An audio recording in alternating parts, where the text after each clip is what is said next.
Assalamualaikum warahmatullahi wabarakatuh. Perkenalkan, nama saya Naisa Anggaini dengan NIM 11010125034. Nah, di sini saya ingin mereview jurnal yang mana untuk memenuhi tugas UAS mata kuliah literasi akademik yang telah diampuh oleh Bapak Muhammad Syifaul Muntafi, MSc.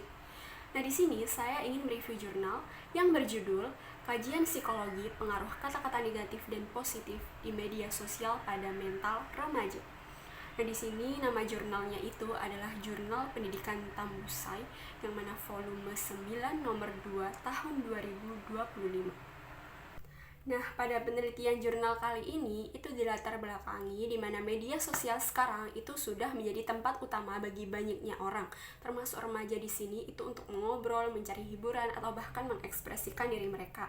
Tapi masalahnya di sini bahasa yang sering kali muncul di media sosial itu kan kebanyakan yang kayak kasar, menyindir atau bahkan toksik.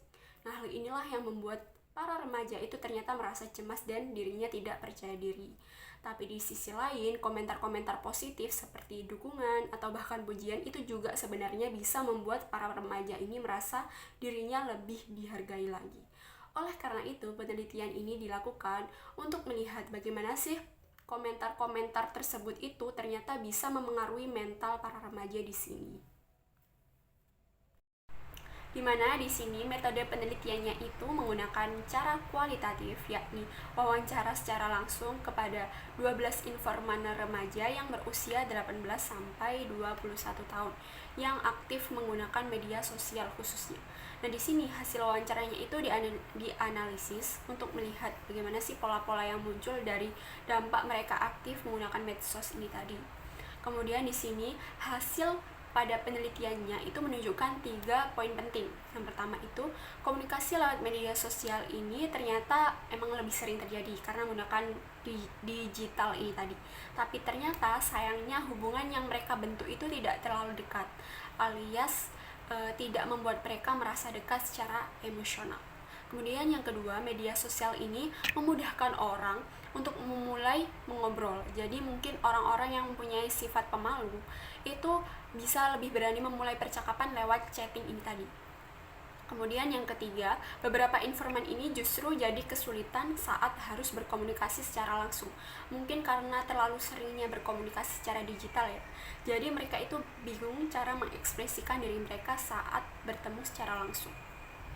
Selain itu juga pada kata-kata negatif di sini seperti sindiran atau bahkan komentar jahat itu terbukti membuat para remaja di sini itu mudah cemas dan minder. Sebaliknya jika komentar-komentar positif di sini itu meningkatkan rasa dihargai mereka dan memperkuat kepercayaan diri mereka ternyata.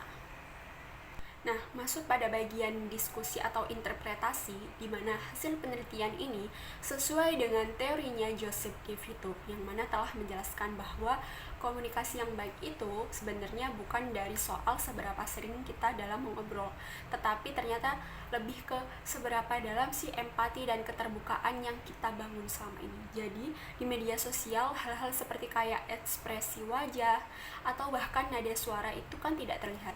Jadi membuat pesan yang sering kita sampaikan itu ternyata tidak tersampaikan secara utuh. Nah, hal ini yang membuat hubungan itu cuma menjadi dangkal. Nah, jadi kesimpulannya di sini itu kata-kata di media sosial ini ternyata mempunyai pengaruh yang sangat-sangat besar ya terhadap mental para remaja, di mana ujaran negatif itu bisa saja memicu kecemasan dan menurunkan harga diri mereka.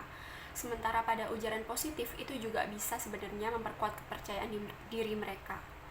Karena itu sebenarnya penting bagi para remaja ini sebenarnya untuk memiliki literasi digital, memakai bahasa yang lebih sopan lagi, lebih baik lagi, dan mendapatkan dukungan dari keluarga serta sekolah supaya penggunaan media sosialnya itu lebih sehat lagi, lebih bijak lagi. Sekian, terima kasih. Wassalamualaikum warahmatullahi wabarakatuh.